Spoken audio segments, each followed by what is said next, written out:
Perkenalkan, saya Bintang Talita selaku MC dan rekan saya Monika Syaira selaku moderator. Di sini kami akan memandu acara pada malam hari ini hingga akhir nanti. Selanjutnya, sebelum memulai acara, kami ingin mengingatkan kepada peserta dimohon untuk mengaktifkan kamera dan menggunakan virtual background yang telah disediakan selama acara berlangsung. Selain itu, peserta dimohon untuk tidak mengaktifkan fitur mikrofon saat kegiatan berlangsung, kecuali dipersilahkan oleh MC dan moderator. Selanjutnya, peserta diharapkan untuk rename nama akun dengan format angkatan dan nama saat bergabung di room Zoom.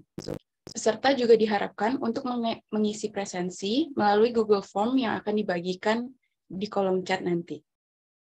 Dan ketika kegiatan berlangsung, peserta dapat bertanya kepada pemateri dengan menggunakan fitur raise hand setelah dipersilakan oleh moderator. Izinkan saya selaku MC untuk membacakan susunan acara pada malam hari ini.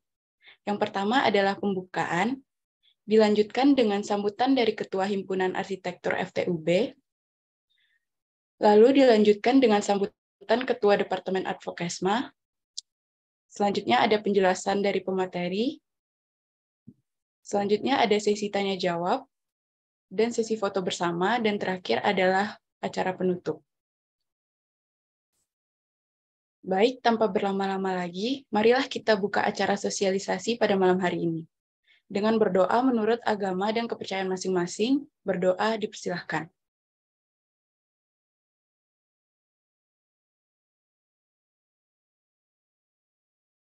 Doa dicukupkan. Berikutnya adalah sambutan dari Mas Abiyu Farid Hanafi selaku Ketua Himpunan Departemen Arsitektur Fakultas Teknik Universitas Brawijaya. Waktu dan tempat dipersilahkan. Sebelumnya, Assalamualaikum warahmatullahi wabarakatuh. Selamat malam untuk semuanya teman-teman di sini dari 20, 21, ataupun dari 19. Pertama-tama puji dan syukur kita panjatkan kepada Tuhan Yang Maha Esa telah memberikan kita kesempatan, waktu, dan kesehatan untuk bisa mengikuti kegiatan pada hari ini, pada malam hari ini. Semoga bisa memberikan manfaat dan apa yang dibutuhkan dari teman-teman semua terkait SKK untuk kedepannya juga. Mungkin terima kasih bagi teman-teman yang sudah menyempatkan hadir dan teman-teman panitia yang sudah menyiapkan kegiatan pada malam hari ini. Sekian dari saya. Wassalamualaikum warahmatullahi wabarakatuh. Selamat malam.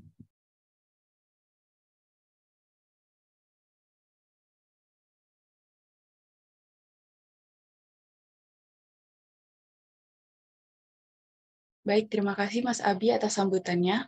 Berikutnya adalah sambutan dari Mbak Rahmat Tiara Maharani selaku Ketua Departemen Advokesma.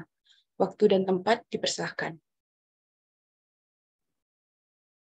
Assalamualaikum warahmatullahi wabarakatuh. Yang saya hormati Ketua Himpunan Mahasiswa Arsitektur FTUB, Abiyu Farid, serta pemateri, seluruh panitia dan peserta sosialisasi SKK periode 2022-2023. Pertama-tama kita panjatkan puji syukur atas kehadiratnya sehingga kita dapat berkumpul di sini dalam acara sosialisasi SKK. Saya ucapkan selamat datang kepada seluruh peserta malam ini. Semoga dengan adanya sosialisasi ini, KBMA dapat memahami alur dan gambaran proses perhitungan SKK sehingga nantinya KBMA dapat memperoleh nilai maksimal pada SKK-nya masing-masing. Bagi seluruh KBMA yang saat ini belum mengajukan SKK, diharapkan dapat segera mempersiapkan berkas yang diperlukan supaya tidak terhambat pada mata kuliah PKL, serta saat akan memperoleh gelar pada akhir perkuliahan nanti. Sekian yang dapat saya sampaikan. Wassalamualaikum warahmatullahi wabarakatuh. Baik, terima kasih Mbak Maharani atas sambutannya. Acara selanjutnya adalah pemaparan materi dan penjelasan dari Mbak Salwa dan Mbak Arista. Kepada Mbak Salwa dan Mbak Arista dipersilahkan.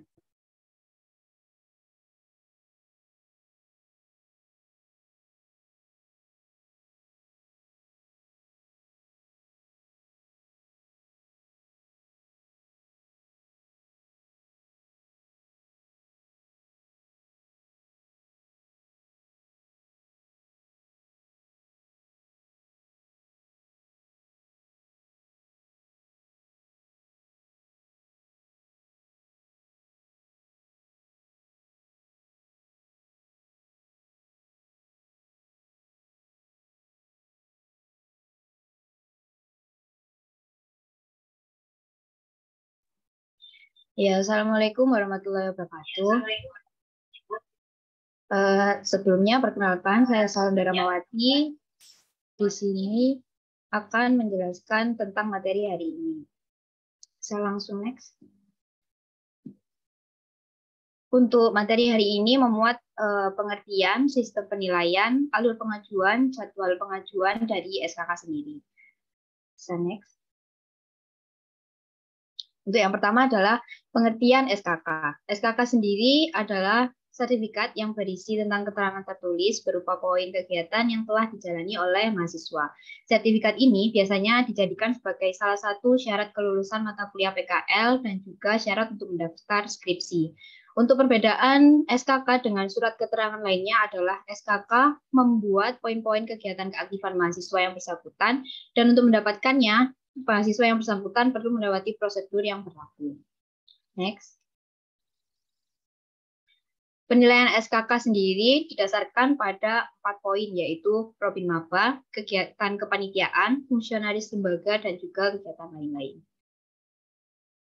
Next. Untuk Probin Maba, nilai maksimalnya adalah 20%. Untuk standar kelulusan Probin Maba sendiri telah ditetapkan oleh fakultas atau BEM Teknik, di mana angkatan 2016 ke atas akan mendapatkan nilai otomatis 20 poin jika lulus Probin Maba dengan syarat menunjukkan surat keterangan kelulusan Probin Maba. Untuk angkatan 2017 ke bawah, mahasiswa yang telah melaksanakan Probin Maba akan mendapatkan poin yang nantinya akan dikalikan 20% untuk dimasukkan dalam SKK. Next. Selanjutnya pada bagian kepanitiaan, bagian ini memiliki nilai maksimal 30 poin. Nilai kepanitiaan yang dimaksud adalah kegiatan yang menjadi agenda bagi HMA, BEM Teknik, universitas, atau lembaga-lembaga lainnya di luar universitas. Untuk kategorinya dibagi menjadi 4, yaitu lingkup jurusan, lingkup fakultas, lingkup universitas, dan juga lingkup unitas universitas. Sebagai contoh, jika mengikuti kegiatan kepanitiaan dan menjabat sebagai ketua pelaksanaan di lingkup jurusan, maka poin yang didapat adalah 15. Next. Yang selanjutnya adalah fungsionaris lembaga. Untuk fungsionaris lembaga, nilai maksimal yang bisa didapat adalah 30 poin. Fungsionaris lembaga sendiri merupakan pengurusan kelembagaan yang diakui di lingkup kampus dengan dasar penilaian mengacu pada besarnya tanggung jawab dan keaktifan dalam kelembagaan. Fungsionaris lembaga ini dibagi juga menjadi 4 kategori, yaitu fungsionaris jurusan, fungsionaris fakultas, fungsionaris LKM UB, dan juga fungsionaris unitas. Sebagai contoh, jika menjabat sebagai ketua departemen pada lembaga di fungsionaris jurusan, maka nilai yang didapat adalah 25 poin. Untuk contoh kelembagaannya sendiri, di lingkup jurusan ada HMA, ada FAA juga. Untuk di lingkup fakultas ada BEM Teknik, Rubrik, Solid, Al-Hadid, dan lain-lainnya. Sedangkan untuk di LKM UB ada Unitantri dan EM, serta masih banyak lagi. Next. Untuk kegiatan lain-lain, poin maksimal yang bisa didapat adalah 20 poin. Kegiatan lain-lain ini dibagi menjadi 3 kategori, yaitu kegiatan ilmiah, delegasi, dan juga asisten. Yang dimaksud dengan kegiatan ilmiah di sini adalah kegiatan yang menambah ilmu pengetahuan, seperti seminar, lokakarya, simposium, dan lomba karya tulis ilmiah. Sedangkan untuk delegasi, yang dimaksud adalah kegiatan yang bersifat ilmiah atau dalam bidang olahraga, seperti FMAM, BPR5, IOS, PIMNAS, dan lain-lain. Sebagai contoh, jika mengikuti kegiatan ilmiah pada lingkup nasional, maka nilai yang akan didapat adalah 12,5. Next.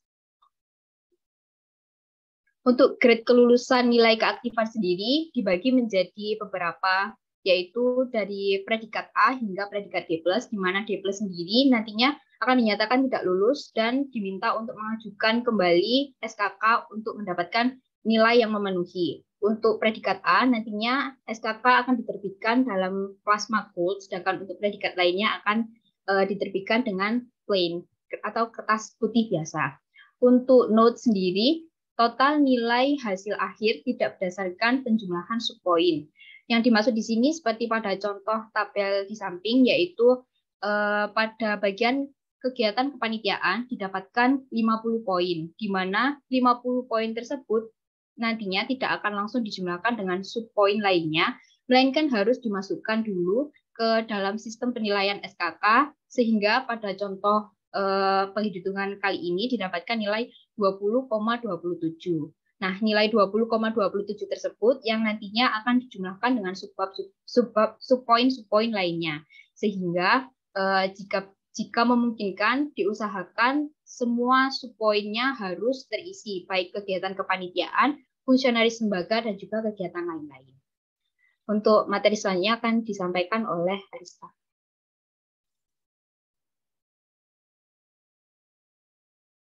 Untuk selanjutnya ini ada bagaimana dan syarat apa saja sih untuk mendapatkan SKK itu. Next. Nah, di sini tuh ada alur pengajuan. Untuk alur pengajuannya itu ada yang pertama, teman-teman bisa melengkapi berkas terlebih dahulu di link yang tertera. Kemudian setelah melengkapi berkas-berkas tersebut, teman-teman bisa mengisi di Google Form. Setelah Google Form-nya terisi, berkas-berkas dari teman-teman ini akan divalidasi oleh PSDM. Kemudian untuk SK yang telah divalidasi akan dilegalisir oleh Sekretaris Umum dan juga ditandatangani oleh Ketua Himpunan HMFTUB periode saat ini yaitu 2022 dan 2022-2023. Setelah divalidasi dan dilegalisir, SKK akan diproses oleh Advokesma termasuk perhitungan dan juga penerbitannya. Next. Nah, untuk kelengkapan berkas ini bisa di-download, sudah ada formatnya di link ini. Untuk link ini, teman-teman bisa akses melalui Instagram HMFTUB. Next.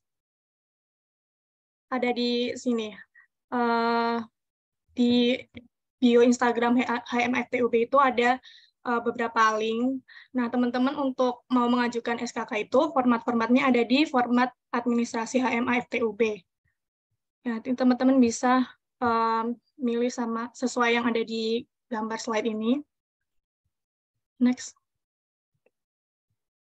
Nah, untuk kelengkapan berkasnya ini ada beberapa berkas.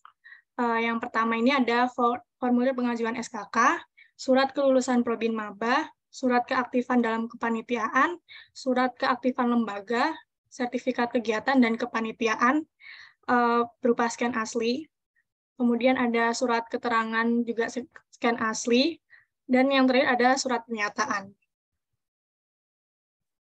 Next. Nah, setelah mengumpulkan berkas-berkas yang dibutuhkan tadi, teman-teman bisa mengisi Google Form. Untuk Google Form ini biasanya kita sebar melalui broadcast pada awal bulan. Next.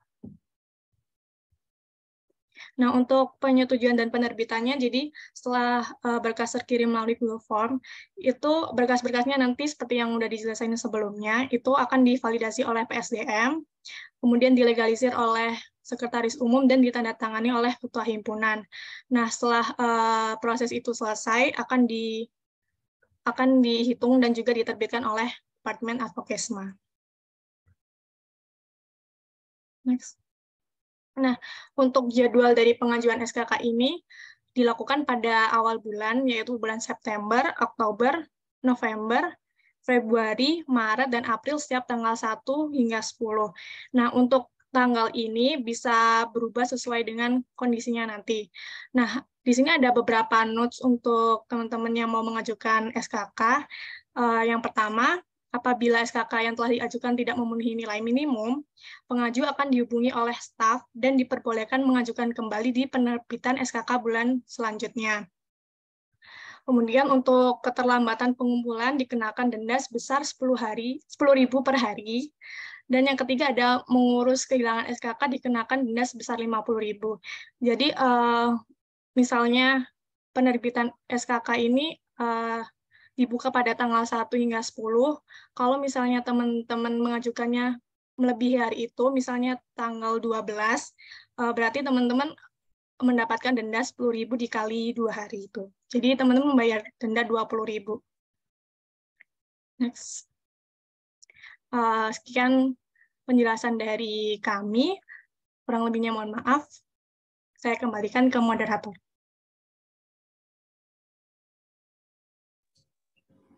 Terima kasih atas kesempatannya. Selamat malam kepada seluruh panitia dan seluruh peserta sosialisasi SKK. Perkenalkan, saya Monica Syera selaku moderator yang akan memimpin sesi tanya-jawab pada kegiatan sosialisasi SKK malam hari ini. Sebelum memulai sesi tanya-jawab, saya akan membacakan mekanisme tanya-jawab terlebih dahulu, yaitu sebagai berikut. Peserta yang ingin mengajukan pertanyaan dapat menggunakan fitur raise hand, kemudian open mic setelah dipersilakan oleh moderator. Apabila peserta tidak dapat melakukan hal tersebut, peserta dapat menyampaikan pertanyaan melalui kolom chat. Peserta menyebutkan nama dan angkatan terlebih dahulu sebelum dapat menyampaikan pertanyaannya. Yang terakhir, pemateri dapat menjawab pertanyaan yang telah diajukan oleh peserta. Langsung saja masuk ke sesi tanya-jawab. Kepada peserta yang ingin bertanya, saya persilahkan.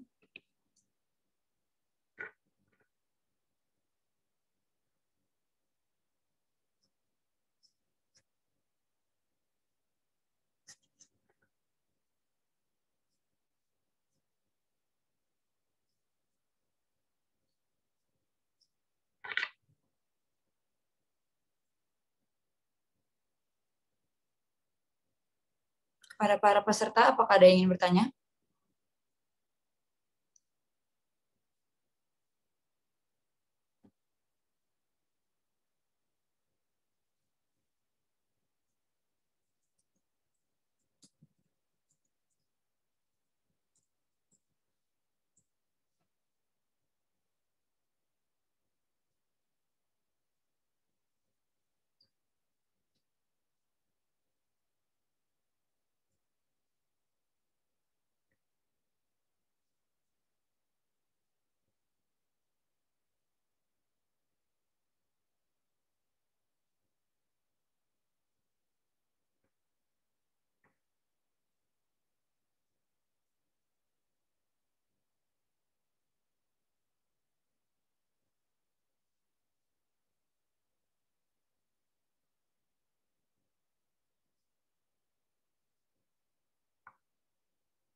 Sekali lagi kepada para peserta, saya persilakan untuk menyampaikan pertanyaannya.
Dikarenakan adanya pertanyaan melalui kolom chat pribadi, maka saya akan membacakannya. Pertanyaan dari Nurul Aini, kira-kira SKK bulan ini dibuka kapan? Kepada para pemateri, saya persilakan untuk menjawab pertanyaannya.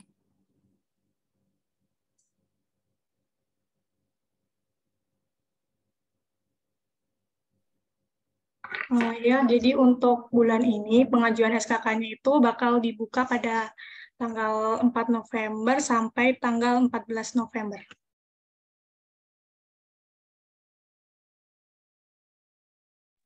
Baik, terima kasih kepada Mbak Arista. Kepada para peserta lainnya, apakah ada yang masih ingin menyampaikan pertanyaan?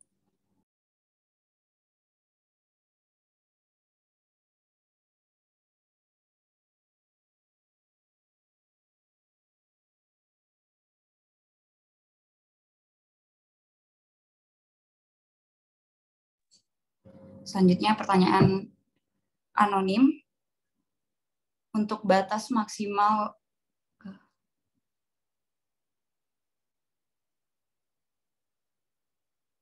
pertanyaan anonim, saya ulang. Kalau mau ada simulasi, ngitung nilai atau tanya ke teman-teman Advokesma buat perkiraan nilai udah berapa, boleh atau tidak, sama batas bertanya itu maksimal berapa kali. Untuk para pemateri, saya persilakan untuk menjawab.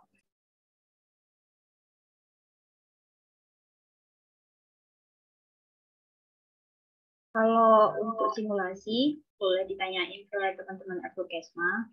Untuk batas berapa kali tanya, kayaknya nggak ada. Selama belum mengajukan, masih bisa ditanya.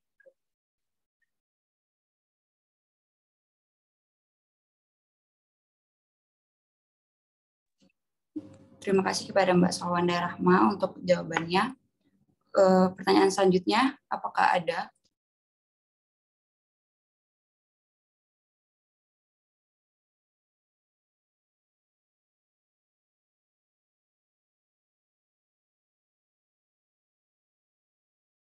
Baik, pertanyaan anonim selanjutnya. Contoh bukti mengikuti kepanitiaan bisa dari apa saja ya? Kepada para pemateri, saya persilakan untuk menjawab. Kalau kepanitiaan biasanya kan ada sertifikat ya kalau kegiatannya selesai. Nah, itu bisa dicantum. Tapi kalau nggak memungkinkan, biasanya minta surat keterangan kalau udah jadi menjabat jadi apa di kepanitiaan itu bisa. Baik, terima kasih kepada Mbak Sawanda Rahma untuk jawabannya. Saya tanya sekali lagi kepada para peserta, apakah masih pertanyaan? Apakah masih ada pertanyaan?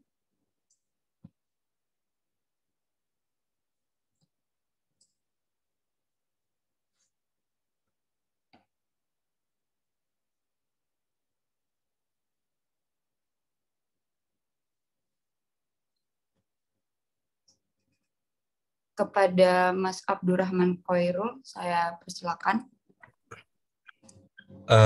Ya, jadi mau nanya. Kemarin pas mau ngurus SKK buat, aku lupa periode bulan apa. Kan di linknya itu disuruh nyantumin buat nilai probin.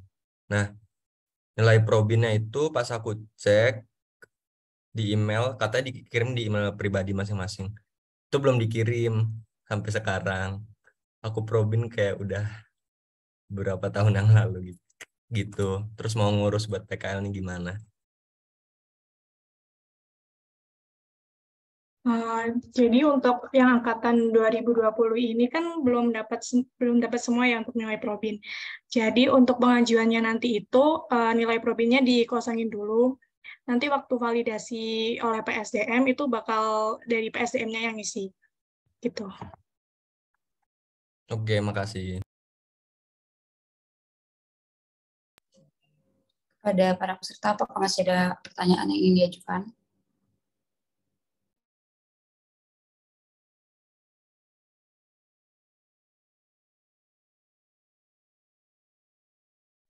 Oke, ada pertanyaan anonim.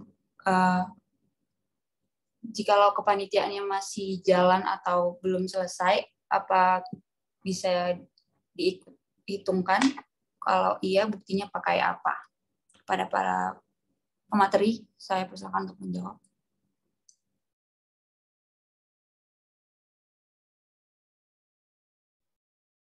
Mungkin aku jawab ya. Jadi untuk yang masih berjalan, kepanitiaan yang masih berjalan itu bisa dimasukin.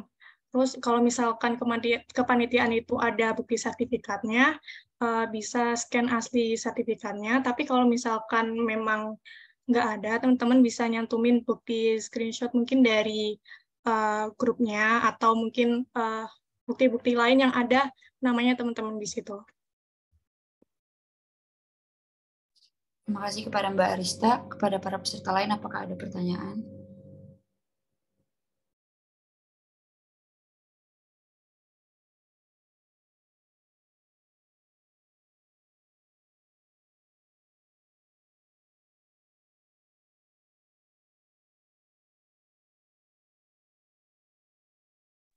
Sekali lagi kepada para peserta, apakah masih ada yang ingin bertanya?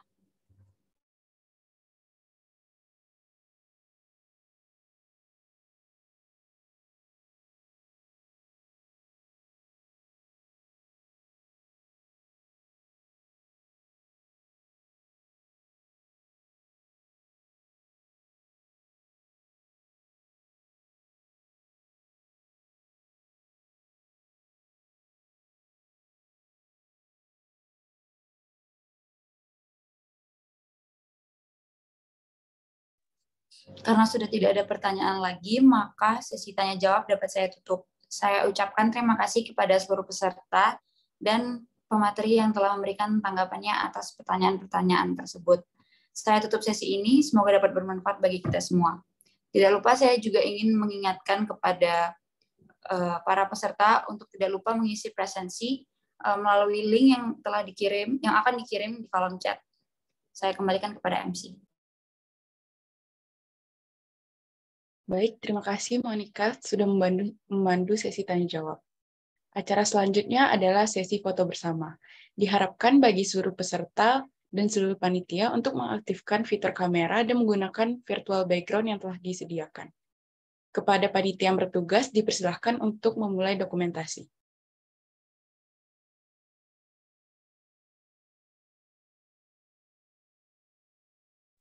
Terima kasih untuk Mas, Mbak, dan teman-teman sekalian yang belum menyalakan fitur kameranya, boleh segera menyalakan fitur kamera terlebih dahulu.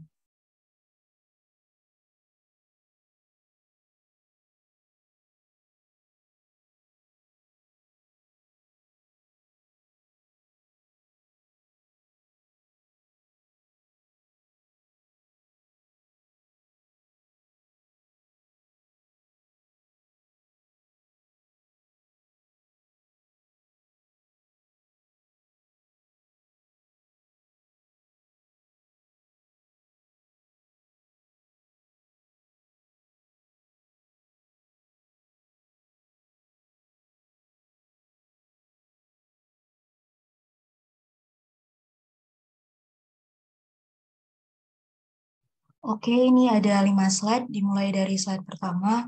1, 2, 3. Slide selanjutnya, 1, 2, 3.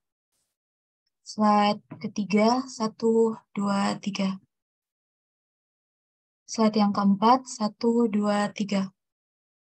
Dan slide yang terakhir, 1, 2, 3. Oke, terima kasih. Baik, terima kasih kepada Feni. Tidak terasa kita sudah berada di penghujung acara dan kami izin menginfokan kepada KBMA Advo memiliki hotline melalui platform OA Line yang ID-nya bisa dilihat pada kolom chat. Kami ucapkan terima kasih kepada seluruh panitia dan peserta yang telah hadir dan berkontribusi selama diberlangsungkannya acara sosialisasi pada malam hari ini. Semoga rangkaian acara yang telah kita lalui membawa banyak manfaat dan memberi motivasi.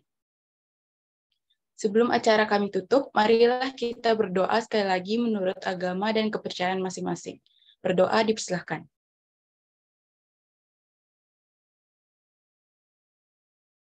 Doa dicukupkan. Saya dan rekan saya, Monica Syaira, selaku MC dan moderator, beserta seluruh panitia mengucapkan terima kasih dan memohon maaf apabila terdapat kata-kata dan perbuatan kami yang kurang berkenan. Akhir kata, wassalamualaikum warahmatullahi wabarakatuh.